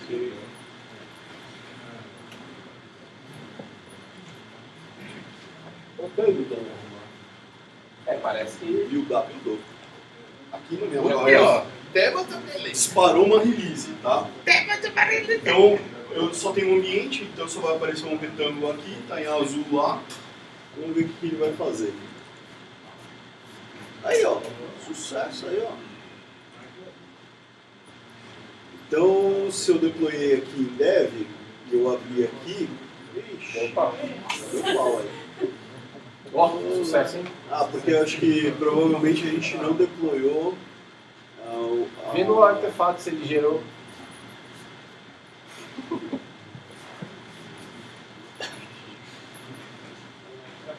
Vê lá no artefato. Dev, vai no dev. Vai aqui, clica no número aqui do build. Isso, aí vai em artefatos aqui. Número de história. Abre o pacote. Gerou um CPA. Ele tem que gerar aquele underline do website, sabe? É que você só copia os bin, copia tudo. Tira o filtro. Aqui, ó, copy files. Pessoal, o que eu estou fazendo aqui? Eu percebi que no pacote não tem o site, beleza? Primeira coisa que eu vou ver. Se no... Ah, meu Deus, você tirou a tarefa? Ah, tem o histórico aqui, ó. Meu Deus. É a de baixo, é de baixo. Vou depois isso aqui de novo. Não, senhor. Eu não sei excluir a tarefa. Vou voltar, tem. O que eu tenho que fazer? Eu tenho que ver o que o build está compilando para o meu diretório de saída. Eu lembro que no copy to output ele tinha um filtro de copiar só o que estava na pasta bin. Então eu preciso tirar isso para que ele copie tudo. Vamos ver. Então é... Ó, tilt, copy... Aqui, ó. Esse aqui é o que já está lá? É, então é o copy file. Jovem, calma com o clique aí. Copy file. Close. É touch. Source folder. aqui. Aí, cara, peraí que agora eu vou ter que copiar aquele negócio todo pra cá. O time de operações acabou de mandar e-mail.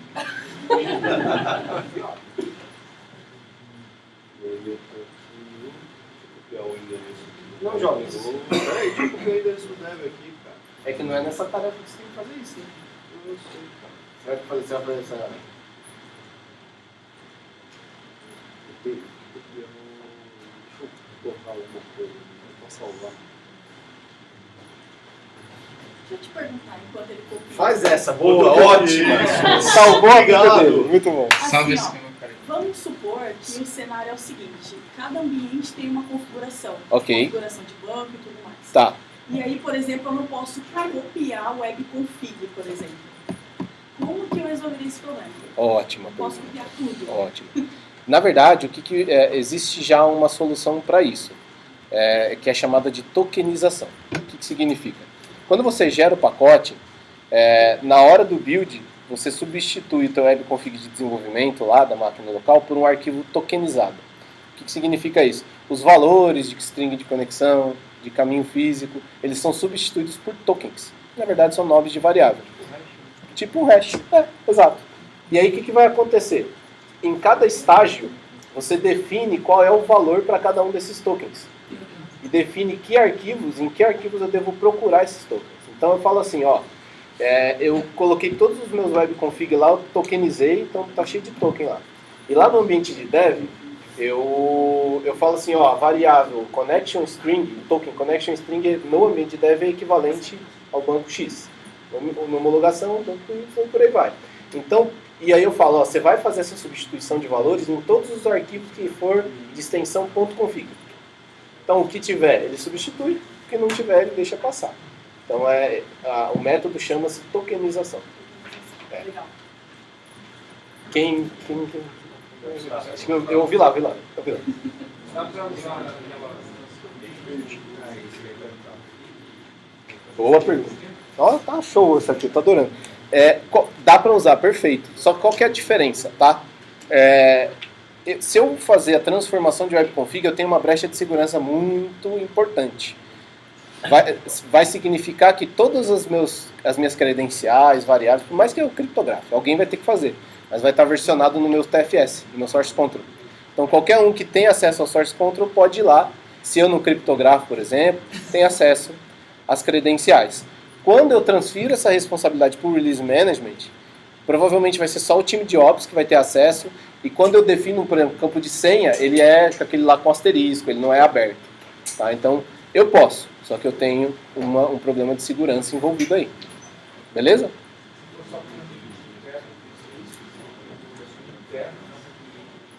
Não, tranquilo, isso, funciona.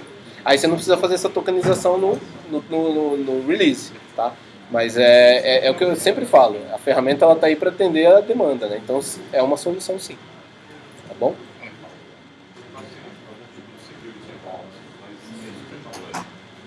Ah, beleza. Show.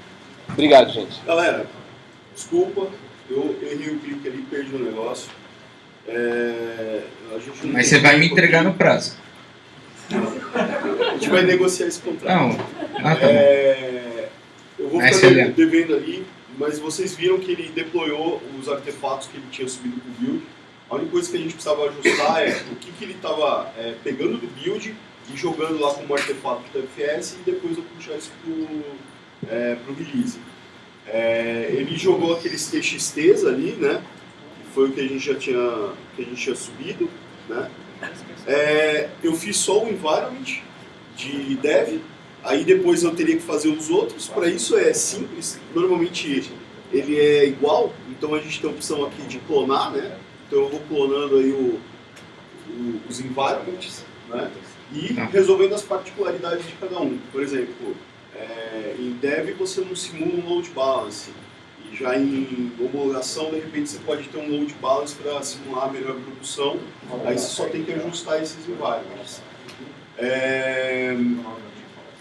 O legal desse release ele resolve algumas coisas do anterior, que é o histórico. Então isso me ajudaria nesse meu problema aqui, que eu perdi o que eu tinha.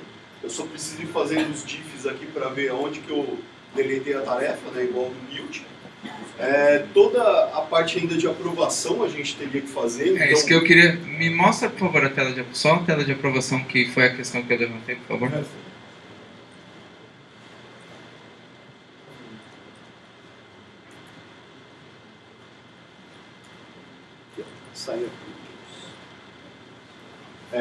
Em Assign Approvals, eu posso especificar os usuários que vão fazer a aprovação para esse environment, né? Ou eu posso deixar automática. Normalmente para dev a gente deixa ele fazendo deploy automatizado. E aí para andar no pipeline com esse release, eu ponho os meus grupos aqui que vão fazer essa solicitação, e aí tem toda a questão lá de enviar e-mail, o cara recebe o status e etc. Uma outra coisa interessante, que aí como a gente não amarrou lá no API, que é aquela pergunta lá no começo, como é que eu tenho a rastreabilidade disso, né? Agora com esse novo release, eu consigo ver o API, né, falar assim, esse deploy aqui, por que eu estou deployando com ele? Se tivesse um exemplo, eu vou mostrar para vocês. Põe aqui? Você tem? Vou mexendo aqui, aí você vai falando aí. Eu consigo mostrar, eu abro lá a release e falo assim, eu quero ver quais são as histórias de usuário que estão indo dentro dessa release. Então, é interessante para o Release Manager, né, o gerente de configuração, que ele sabe o que está sendo entregue naquela release, e aí ele pode avisar lá o PO, avisar o Scrum Master, né, etc. Está no ar dessas histórias de usuário. Lembrando que isso é uma questão de cultura, tem que amarrar tudo lá, o dev, desde que ele comita as tarefas e etc. Desculpa, pessoal, aqui, não tem APIs associados, mas ia ter uma relação aqui com todas as histórias de usuário. Tá? Bom. Última questão. Isso. Só faltou um último item que eu solicitei lá no começo da minha solicitação, e que seria sobre um histórico de análise de qualidade do meu código. Queria que vocês... Se o processo, todo esse processo que vocês mostraram, existe uma ferramenta ou alguma coisa que aquela visão que eu tenho, que o meu desenvolvedor tem dentro do Visual Studio de fazer análise estática de código, se eu tenho alguma ferramenta que o produto oferece que eu consiga fazer uma diferença entre duas builds, por exemplo. Alguém conhece uma ferramenta dessa? Sonar? Oi? Ele depende também. Sonar é muito usado na comunidade lá, Java, de código aberto. O que a Microsoft fez? Conectou o Sonar aí no STS e no TFS. Então, você está com ele aí? Estou sim.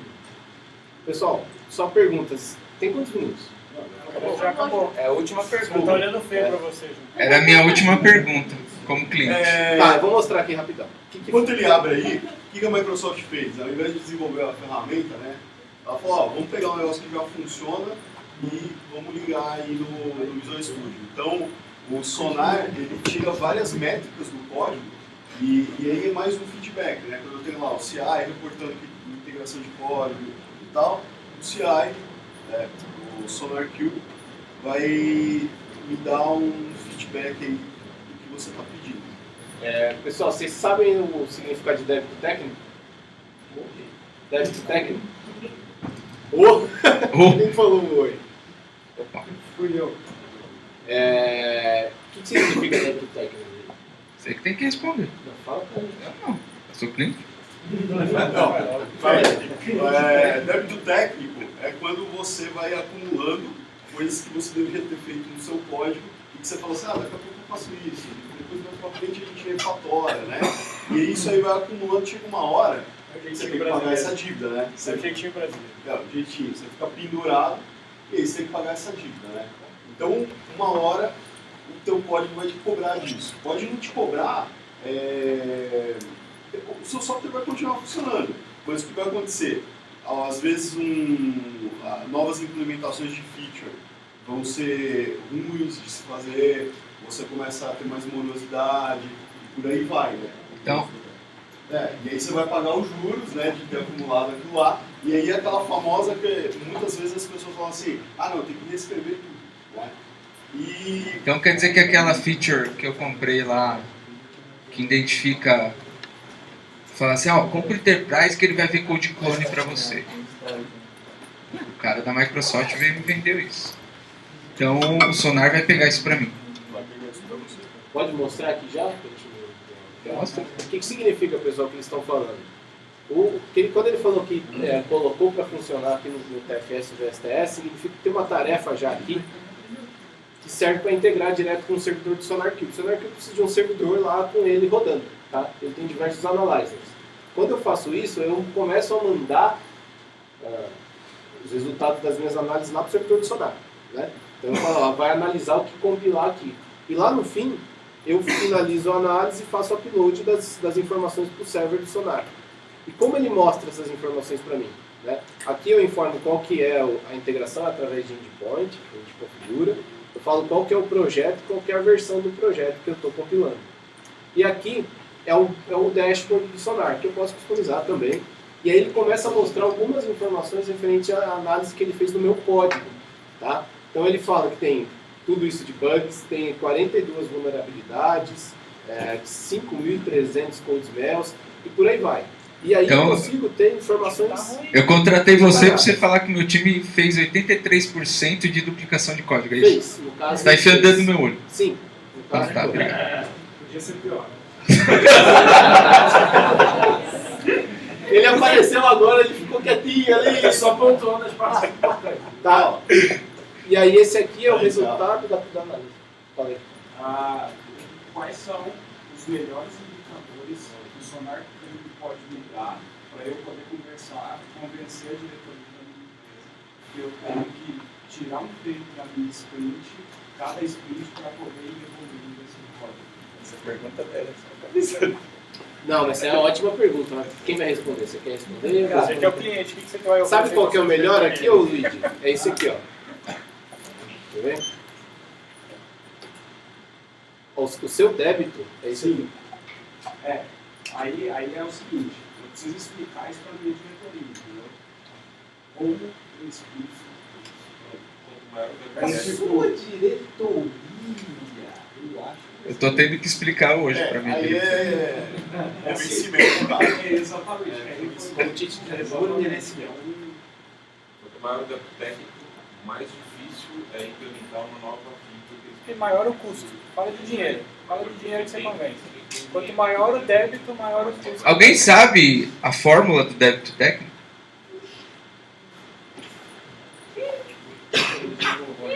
Conta pra gente. É uma fórmula interna do Sonar, agora tirando o chapéu de cliente, eles me atenderam perfeitamente, muito obrigado. É uma fórmula interna do Sonar, que basicamente ele faz o quê?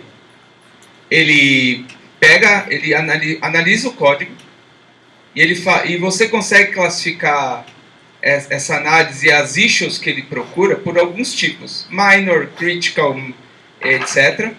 Inclusive você consegue configurar se a quantidade de issues geradas, inclusive, pode quebrar uma build. A gente chama isso dentro do Sonar de Quality Gate.